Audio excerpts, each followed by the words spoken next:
let me show you how to build an AI agent with no code in about 60 seconds. So first thing we're going to do is we're going to hop into n8n.io and start a new workflow. All right, so you should get to this page when you start your new workflow. We're going to go to add first step, and you're going to search for AI agent. So believe it or not, this will be the foundation for our AI agent. You can keep all the same. You can rename it if you want to, but go back to Canvas. Now we need to hook up a chat model to it, right? So let's do OpenAI. So come up here to the right after you click on chat model and go down to the bottom where you will see all the OpenAI stuff. You'll have to create an account. If you haven't done that before, just ask ChatGPT how to do it. And we're going to use 4.0 mini because it's the cheapest. So now we got our brain. Now we need memory.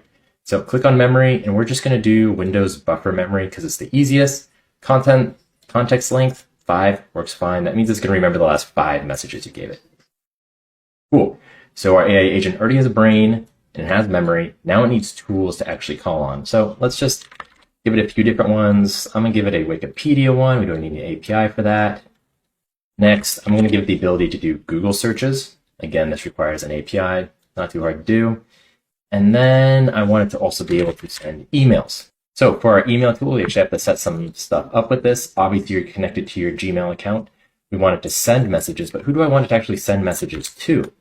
Well, the cool thing about n8n and AI agents in general is you want the AI to be able to figure out what you're actually doing. I shouldn't have to explicitly hard code who I want the message to send to. I want to be able to understand what I tell it and then send the messages accordingly.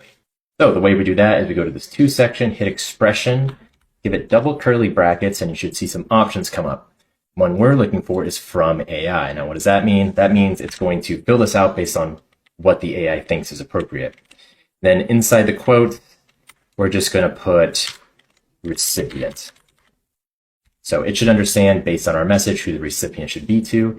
And we're going to do the same for the subject and then the message and make sure it's set to expression. For subject, we'll just write subject. And for message, we'll just write message. Again, the AI is going to be able to figure this out based on what we tell it.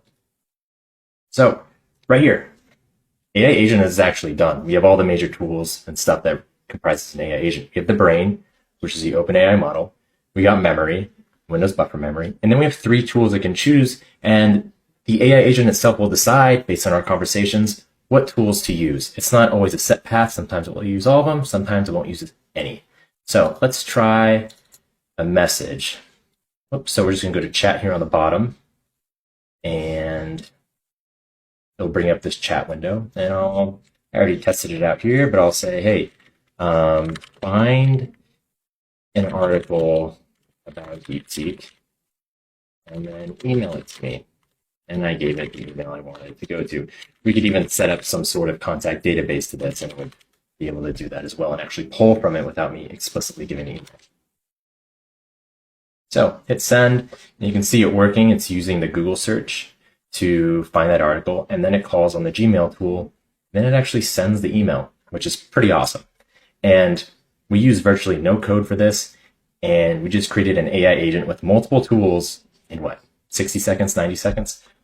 Pretty awesome stuff. I think not enough people know about these sort of low-code tools to make their own AI agents. And if you want to dive into this more, make sure to check out my profile and my community where I go through step-by-step guides on how to actually do this yourself.